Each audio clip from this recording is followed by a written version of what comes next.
Hello friends. जी हाँ, आपने अक्सर देखा होगा कि दूध की गुणवत्ता और क्वालिटी किस बात के ऊपर निर्भर करती है। आपके घर में कोई जैसे गाय या भैंस या कोई पालतू पशु है जिससे आप दूध प्राप्त करते हैं, जैसे बकरी है, कुछ भी है, तो आप उस चीज़ को किस तक मान सकते हैं। जैसे आप पशु को अपने चारा, हरा चारा या दाने, ग्रेन किस तरह के खिलाते हैं, उसका पोषण किस तरह का है, आप घास हरी भरी खिलाते हो या फिर मिक्स करके खिलाते हो, तो दूध की क्वालिटी उसके ऊपर निर्भर करती है। अगर उसको हरा चारा या कुछ अच्छा पोषण मिलेगा तो दूध की गुणवत्ता भी अच्छी बनी रहेगी। ध्यान रहे कि अगर आपके घर में कोई पशु है तो उसका भी पालन पोषण जो है अच्छे से करें, क्योंकि वो एक आपके जिम्मेवारी बनती है कि आप उनके सेवादार हैं, आप उसको पाला है, तो आपका भी एक मुख्य रूप से उनका भी एक दायित्व बनता है कि टाइम टू टाइम से उसको दाना, पानी और जो भी आप उसको खाना देते हो, चारा देते हो, उसको अच्छे से दें, टाइम से दें। ऐसा ना हो कि आपका पशु भूख के मारे कमज़ोर, दिनों दिन कमज़ोर होता जाए और आपको फिर बाद में लगे कि नहीं, हमारे दूध की गुणवत्ता या क्वालिटी कम हो गई है या क्वांटिटी पहले से कम दूध प्राप्त हो रहा है। तो ऐसे में यही हो जाता है कि पशुओं का भी आप ध्यान रख सकते हैं।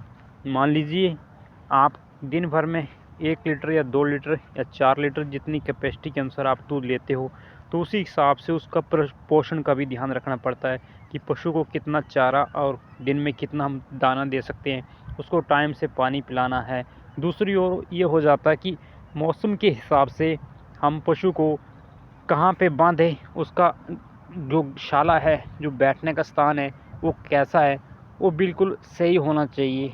क्योंकि कई बार सर्दी में पशु जो है बीमार पड़ जाता है, तो उस पशु को कई बार दस्त लग जाते हैं, आँखों में पानी, और वो एकदम से जो घास आप जो ग्रेन चारा डालते हो वो भी नहीं खा पाता है। तो ऐसे में आपको फिर हॉस्पिटल या फिर डॉक्टर के पास जाना पड़ता है, जो एनिमल्स डॉक्टर होते हैं, जो पशुओं के अस्पताल होता है, या वहाँ पे आपको जाके कुछ दवाई या कुछ चूर्ण दे के ही उसको पशु को ठीक किया जा सकता है। तो ऐसे में हमें पहले देख लेना चाहिए कि वहाँ का रहने का स्थान, गौशाला ठीक है या फिर वहाँ पे ऐसे ही पत्थर या कई कंकड़ ना हो जिसमें वो अनकम्फर्टेबल महसूस करें। कंफर्टेबल महसूस करने के लिए वहाँ पे सॉफ्ट लकड़ी का या घास फूस, सूखा ड्राई बैठने का स्थान हो जिसमें पशु को ठंड ना लगे और वो आराम से बैठ सके। इसलिए भी कहा जाता है क्योंकि पशु जो है ना, एक कुछ कह नहीं सकता है, उसको आपकी जिम्मेदारी है कि उसकी सुविधाओं का ध्यान जो है खुद रखना पड़ेगा। क्योंकि उसके लिए हमें एक दायित्व भी बनता है कि हमें ये पालतू है, हमें यहाँ से दूध प्राप्त होता है। या फिर खेत में बैल को जोतते हैं कई बार लोग जो है, जहाँ पे ट्रैक्टर का उपयोग नहीं होता है। फिर कई बार लोग इस शौकीन से भी, वैसे तो हिंदू परिवार में गाय रखना एक पूजनीय गाय है, ज़रूरी भी है, पूजते भी है, गौ माता है। तो उससे भी हमारा एक मोटिवेशन हो जाता है हमारी तरफ से भी कि जो भी पशु है उसका बराबर ही ध्यान रखें, चाहे वो गाय हो, चाहे बैल हो, चाहे आपके घर में कोई घोड़ा है या कोई दूसरे छोटे जानवर आते हैं, खरगोश भी है। क्योंकि जब आपने उन लोगों को अपने घर में महत्व दिया, स्थान दिया है, इज्जत दे रहे हो पशुओं को भी, तो फिर हमें इसकी अवहेलना नहीं करनी है। इसका टाइम टू टाइम ध्यान देना बहुत ज़रूरी हो जाता है। दूसरी बात ये है कि बदलते मौसम में, जैसे गर्मी है, तो गर्मी में इनको ज़्यादा धूप में ना बांधे रखें, उसको टाइम से भी पानी की सुविधा प्रदान कराएं, उसको टाइम से हरा चारा दें। मौसम के हिसाब से उसको आप खल दे सकते हैं, जैसे खल होती है जो बहुत प्रचुर मात्रा में पोषण होता है। और दूसरी ओर आप दाना दे सकते हैं। फिर सब्जियों के छिलके होते हैं अच्छे वाले, अगर आप फेंकते हो तो वो भी पशुओं को चारा बनता है, उसको दे सकते हैं। और कोई ऐसी चीज़ ना खिलाएं जिसमें रूखी सूखी पत्तियां हो और पशु को पूर्ण रूप से पेट नहीं भरता हो। ऐसे में वो पशु कमज़ोर हो जाएगा, और आपका दूध देने वाला पशु है तो दूध की क्वालिटी पर भी असर पड़ेगा और दूध देना बंद हो जाएगा। फिर आप अपनी मर्ज़ी के मेहमान रह जाएंगे। फिर आप सोचेंगे कि नहीं, अभी दूध की कमी हो गई है, तो ऐसा नहीं है कि जो दूध दे रहा है उसको दूध ले ही लिया जाए, उसका ध्यान देना भी बहुत ज़रूरी है। क्योंकि अगर कहा भी जाता है कि सेवा बिना मेवा नहीं, वही बात वहाँ पे बैठती है। अगर तुम किसी को अच्छा चारा देते हो, अच्छा खाना देते हो, तो उसकी हेल्थ अच्छी रहेगी, चाहे वो फिर इंसान हो, चाहे फिर जानवर पशु हो आपके घर का। तो ऐसे में जो है सारी प्रचुर मात्रा में क्वालिटी, गुणवत्ता, जो भी आपको किसी चीज़ की कमी नज़र नहीं आएगी, महसूस नहीं होगी। तो आप देख भी सकते हो, अभी मैं एक पार्क में हूँ, यहाँ पे थोड़ा रूखा घास भी है, सूखा भी है। तो ऐसे स्थान पे पशु को चराने ले जा सकते हैं आप, जहाँ पे वो आसानी से बैठ भी सके सर्दियों में, और घास भी खा सके, और वो अपनी मर्ज़ी से यहाँ पानी पी सके, जो अच्छा पानी होता है। तालाब का गंदा पानी हो जाता है बरसात में, कहीं वो गंदा पानी पशु को नहीं पिलाना चाहिए, क्योंकि वो धूल मिट्टी और रसायन होते हैं जिसमें तुरंत पशु बीमार हो जाता है। यहाँ तक कि पशु को मरने का खतरा भी काफ़ी हद तक बढ़ जाता है। पानी स्वच्छ पिलाएं ताकि उसको किसी लवारिस चीज़ से दूर ही रहना पड़े। और समय समय पर टीकाकरण भी करवा सकते हैं आप, कि पशु के हिसाब से उनकी जांच होती है। जैसे मानवीय हेल्थ चेकअप होता है, वैसा पशु के डॉक्टर का भी एक जांच होती है। और समय समय पर उनके जो छोटे छोटे पशुओं के जो बच्चे हो जाते हैं, तो उनके ऊपर एक विशेष तौर ध्यान देने की बात है।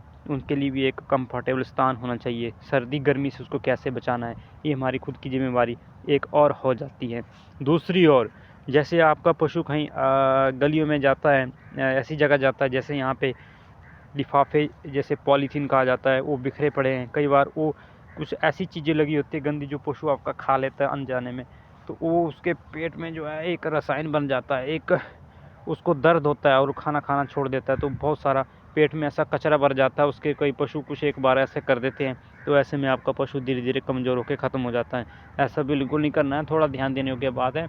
ऐसे पार्क में ले जहाँ स्वच्छ जगह हो, और या खुद आप वहाँ पे हो, मौजूद हो, कि वहाँ पे किस स्थिति में हम पशु को चारा खिलवा रहे हैं। और ये भी ध्यान रहे कि आपका पशु जो है किसी दूसरे के खेत में ना जाएं। ऐसे में हो सकता है आपके पशु को कहीं बंदी ना बना ली जाए। पशु को कई बार ये हो जाता है कि आप सोचते हैं कि हम घर में बैठे हैं या कहीं नुक्कड़ पे बैठे हैं, सड़क पे बैठे हैं, तो आपका पशु चारा दूसरे के खेत में चला गया, तो आपको भी वहीं और परेशानी हो जाएगी। कुल मिला के यही है कि निगरानी रखना बहुत ज़रूरी है। हर एक काम में निगरानी में रहोगे तो सारे काम जो है अपने आप पूर्ण होंगे, और हम हर समस्या का हल और समाधान कर पाएंगे। तो ये थी कुछ एक पशु के ऊपर बातें। तो ये बहुत ध्यान देने योग्य बातें हैं। अपने घर में पशुओं का भी, मवेशियों का जो भी है आपके, उनकी ये सूझबूझ से हमें ध्यान देना चाहिए, क्योंकि ये भी हमारा एक दायित्व बनता है समुदाय में, और समाज में भी एक अच्छा माहौल पैदा होता है। ऐसा ना हो कि आपके घर में कोई जानवर है, चाहे कुत्ता क्यों ना हो, आपने पाला है उस चीज़ को, तो उसका गौरव, उसका जो सम्मान देना आपकी ही जिम्मेदारी है। अगर आपके पास कोई मवेशी पशु नहीं है, तब आप इस बात से मुक्त हो।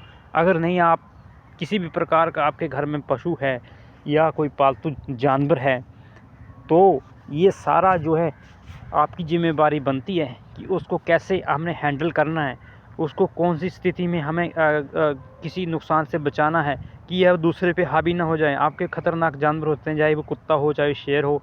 आजकल लोगों के इतने बड़े शौक़ हैं, किस प्रकार का जानवर रखते हैं, तो ऐसा ना हो कि वो आपके कंट्रोल से बाहर हो जाए और दूसरे छोटे बच्चे के काट ले या हावी हो जाएं। ऐसी हमें स्थिति नहीं पनपने देनी है। अगर आपके घर में कोई भी पशु, मैंने पहले भी बताया, तो ये हमारी खुद की रिस्पॉन्सिबिलिटी होगी। तो आप भी विचार कीजिए कि जानवर पालना कितना अच्छा है और कितना नहीं। वैसे तो देखा जाए अपनी सुरक्षा के हिसाब से अच्छा है, जानवरों को भी महत्व है। जानवरों के बिना कई बार एक अजीब सा महसूस होता है। जैसे आपके घर में गाय नहीं है, जैसे आपके घर में कहीं डॉग के शौक़ होते हैं लोग, या फिर दूसरे जानवर हैं, जंगली जानवरों को, शेर को पाला होता है, या चिड़िया जू में आप देखे होंगे कितने प्रकार के कई बार जो पैरट है, तोता भी पाला होता है, कबूतर पाला होता है। लोग बहुत सारी चीज़ें हैं, कई बार लोग मछली भी लेके आते हैं दूसरी साइड से।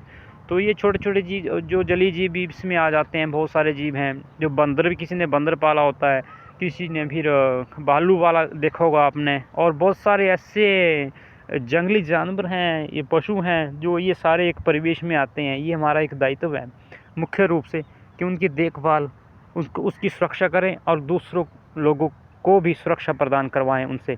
ये हमारा खुद का पहला एक कदम है, स्टेप है।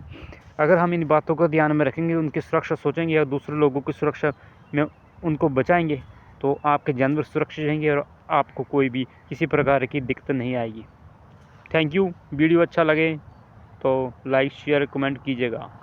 मिलते हैं अगली वीडियो में।